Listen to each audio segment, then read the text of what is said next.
Bienvenue dans Lumière sous le masque, le podcast où on arrête de tenir bon et où on commence à regarder en douceur ce qui se passe vraiment à l'intérieur. Ici, tu n'as rien à prouver, rien à performer, juste respirer, écouter et laisser une petite lumière t'aider à voir plus clair. Et je m'appelle Kiné, coach multipotentiel et ancienne championne du « ça va, tout va bien ». Et ensemble, on va remettre un petit peu de vérité là où t'as mis beaucoup de force à construire. Épisode 1. Je ne ressens plus rien, mais tout va bien, en apparence. Bienvenue dans Lumière sous le masque. Aujourd'hui, on parle d'un phénomène que vivent énormément de femmes, mais que presque aucune n'ose nommer. C'est le moment où tu ne ressens plus rien. C'est difficile de dire « je ressens rien ». Dans mon cœur, il n'y a rien, je n'entends rien, je ne ressens rien. Parce que c'est le moment où tout roule en surface. Mais dedans, la lumière est éteinte. Tu n'es pas cassé, je te rassure. Tu n'es pas ingrate non plus. Tu es juste déconnecté. Et aujourd'hui, on va rallumer la lampe doucement pour aller voir. Imagine ton intérieur comme un tableau électrique. Je ne suis pas du tout électricienne, mais de l'extérieur, la maison est impeccable. Tout fonctionne correctement. Personne ne voit rien. Mais à l'intérieur, un disjoncteur a sauté. Pas assez pour tout couper, ni tout stopper. Juste assez pour éteindre quelque chose en toi. Une lueur, un espoir, un son, une voix. Tu continues de fonctionner, d'assurer, de performer. Mais tu ne sens plus. Tu ne ressens plus. Ce n'est pas une erreur. C'est un mécanisme de protection extrêmement intelligent que ton cerveau a mis en place. Voici comment ça apparaît chez 90% des femmes que j'accompagne. Par exemple, Laura, qui est une cadre dirigeante. En réunion, Laura analyse tout. Elle maîtrise tout. Elle est performante. Elle avance. Tout le monde sait qu'elle fait les choses bien. Mais au fond, Laura ne ressent plus rien. Ni stress, c'est pour ça qu'elle arrive à se relever et à avancer, ni l'excitation du début, quand elle a pris le poste. Elle est juste en mode automatique. Ça te parle? Ou alors il y a Samia. Samia, elle est maman de 3 enfants. Elle gère la vie de tout le monde. Elle porte toute la maison, les rendez-vous médicaux, les rendez-vous avec la maîtresse, les devoirs. Mais en même temps, elle bosse. Mais quand elle respire enfin 10 secondes pour elle, elle se dit « je saurais même pas dire comment je vais. Comment je fais pour avancer ?»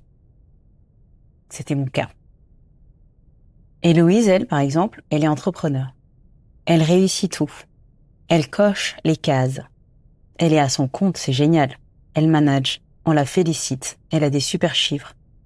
Mais elle se sent vide, sans couleur, ne connaît plus ses valeurs. Et cette fois-ci, c'est peut-être toi.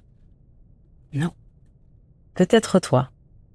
Tu souris mécaniquement, tu dis ça va par réflexe quand on te demande comment tu vas. Tu attends un truc fort pour sentir quelque chose. Tu te dis c'est passager. Mais en vrai, ça fait 2 ans que c'est passager. Ce n'est pas de la faiblesse, c'est de l'adaptation. Ce qui se passe intérieurement, c'est que ton système intérieur a tiré cette conclusion. Ressentir prend trop d'énergie. Si je sens trop, je perds ma stabilité. Et si je m'arrête, tout va s'écrouler, tout ce que j'ai construit, et personne d'autre ne pourra me remplacer. Alors, il a réduit l'accès à tes émotions. Pas pour te punir, mais pour te protéger. Ce n'est pas ton effondrement, c'est ton système de survie. Et ça, c'est déjà de l'antifragilité. Tu continues d'avancer, même en mode économie d'énergie.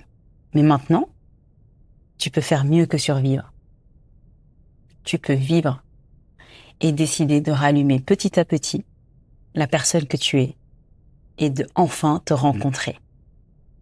Je vais te proposer un petit exercice sur cet épisode. Pas besoin de ressentir en profondeur. Pas besoin de grosses révélations. Juste un premier fil à tirer pour aller voir. Il s'appelle le scan des micro-réactions de ton corps. Pendant les prochaines 24 heures, choisis 3 moments très ordinaires, très simples de la vie de tous les jours. Ça peut être quand tu ouvres ton ordinateur, ça peut être quand tu t'assois dans ta voiture, quand tu bois ton café, ou, mon spot préféré, quand tu te retrouves seul aux toilettes. À ce moment-là, pose-toi une seule question. Qu'est-ce que je ressens, ne serait-ce qu'à 1%, un micro-signal? Est-ce que c'est une tension dans la mâchoire, un nœud dans le ventre, un mini soupir? Est-ce que c'est un léger apaisement ou rien? Le vide. Et c'est une info. Note-la et observe, sans analyser. On n'est pas dans la tête. Sans corriger, ne cherche pas à absolument ressentir. Et sans forcer. C'est comme, dans notre image, rallumer chaque interrupteur un par un pour voir ce que ça change ou pas. Et demain, on éclairera un peu plus et un peu plus loin. Merci d'être là, d'avoir pris le temps pour toi. Si cet épisode t'a parlé, tu peux rejoindre ma newsletter. Chaque semaine, je t'envoie un éclairage simple, vrai et utile pour respirer un peu plus. Et si tu as une amie que tu aimes, femme forte, que tu sens au bout du rouleau, envoie-lui cet épisode. À très vite et surtout, avance comme tu peux, pas à pas, pas comme tu crois devoir le faire. À très vite.